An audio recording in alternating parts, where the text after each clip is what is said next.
If you're set to have student loans canceled or forgiven, will it be taxable? Well, they said it won't be taxable at the federal level. What about the states? I got that and more coming up.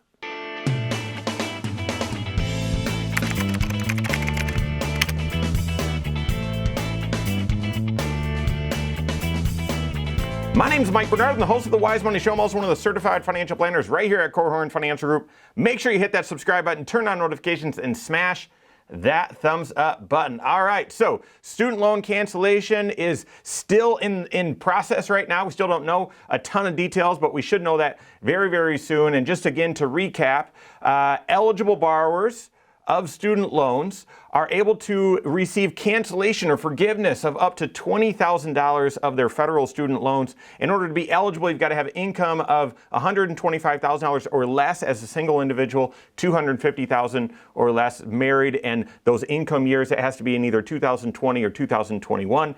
$10,000 of federal student loans are canceled or forgiven. If you received a Pell Grant, then you have up to $20,000 of student loans that would be eligible to be canceled, okay? And so we've done a couple videos on this, did a full talk show on this as well. It's created quite the stir. It's a huge benefit to those of you that still have student loans that have been struggling from that weight. However, this is also controversial as well because lots of, it's taxpayer dollars that are going to fund this program.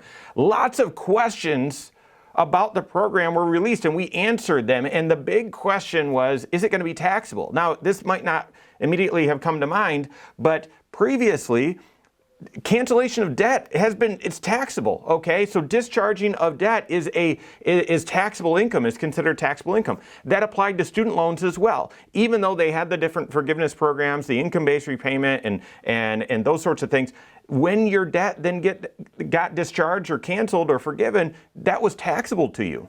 Well, just a couple of years ago, just recently, the White House signed in a new law, and within that law, baked in, it said that, listen, these debts shouldn't be, when they're forgiven, won't be taxable at the federal level. So as this then, that paved the way for student loans for some cancellation to happen, and as they released the plan a couple weeks ago to cancel this $10,000 or $20,000 per person, it was understood not going to be taxable at the federal level. But what about at the state level? You just would assume, well, whatever the Fed does, the state's going to follow. Not the case. There are currently 7 states out there that are likely, or some of them have even come out and said, we are going to tax this as income. Okay, so those 7 states are Arkansas, California, Indiana, which is my home state, more on that just in a second, Minnesota, Mississippi, North Carolina, and Wisconsin. Each of them, those 7, set to tax this income or the student loan forgiveness as income this year. Now, which of these 7 states have actually, when pressed, have actually said, yeah, it's going to be taxable? California actually has, and Indiana actually has. The other states, as of the time I'm recording this, their tax laws suggest and state that this forgiveness will be taxable, but they haven't actually come out and said, yep, we're going to hold the line on this one. So here's the thing, all right? In Indiana, and California, they've asked, okay, do you plan on this being taxable income or an add back on the state tax return? Indiana and California both have said, yes, we do. Student loan forgiveness is considered taxable income, and therefore it will be an add back on the state return. I think I think California is likely to get a lot of pushback on this. Indiana might get some pushback. These other states that have it written in their statutes that this should be taxable income, they might get some pushback as well as to whether this is going to be taxable. I think in Wisconsin already, one of the politicians came out and said that those that have student loans forgiven by the federal government shouldn't be penalized by having to pay income at the income tax at the state level. And so I wonder, I could see, so this reminds me of a couple years ago when there were so many people on unemployment due to the pandemic, and we had issued several warnings saying, listen, if you're on unemployment, be aware it's likely going to be taxable to you. Be aware it's likely going to be taxable. I know this is very beneficial aid right now, and you need it, and every dollar counts during this pandemic, this crisis we're in. However, this income is going to be taxable. And then at the 11th hour, like the 11th and a half hour, in the middle of March during the tax season, they said, oh, up to, what was it, 10,000 and change wasn't going to be taxable. So it's very possible if you live in one of these 7 states and they say it's going to be taxable, it's very possible they come out with some sort of legislation at the 11th hour where they say, nah, it actually won't be taxable. I doubt that will be the case in Indiana, okay? And I would tell you, I would suggest to you that if you happen to live in a state where the student loan forgiveness is going to be taxable, I would encourage you not to have strong judgment against that, okay? These are current state laws. The Federal Reserve, or not Federal Reserve, but the U.S. Treasury, the Fed, decided to change the laws on this.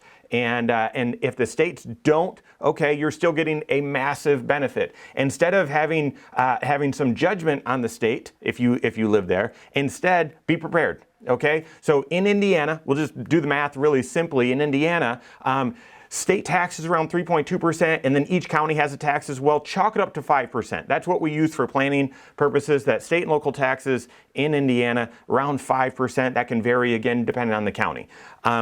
So $10,000, if you had $10,000, if you qualified for the full cancellation, but you didn't get a Pell Grant, that'd be $10,000 then.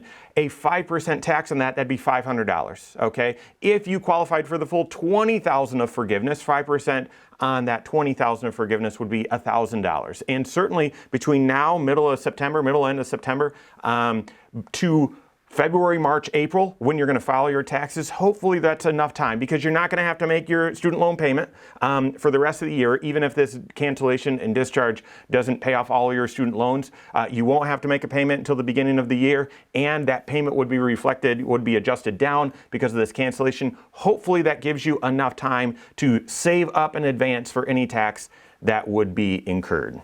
So, work with your certified financial planner. Will this income be taxable? It seems like it will for these 7 states. And if you live in one of those, I would start getting prepared for what that tax will look like so it doesn't catch you off guard or catch you by surprise. But the biggest thing, how are you going to use this debt cancellation, debt forgiveness, and then parlay that into your next great financial choice? Make, one decision after another, helping you on this upward spiral of making progress in your financial life. What's next? Is it building that emergency fund? Is it paying off some other debt? Is it increasing what you're doing to save for your future and for college? Maybe save up for a future vehicle or for a house payment. Talk to your certified financial planner. This student loan debt cancellation, very controversial, yes, but if it's going to benefit you, how can you parlay that and then have another great financial victory right on the heels of that one to create a lot of positive momentum in your financial life? Work with your CFP on that. If you don't have a CFP on your team, you can contact one on my team. Find us online, Korhorn.com. That's Korhorn with K, wisemoneyshow.com. You can find us there as well, or give us a call. All right, there you have it. Go out and take your next wise step in your financial life.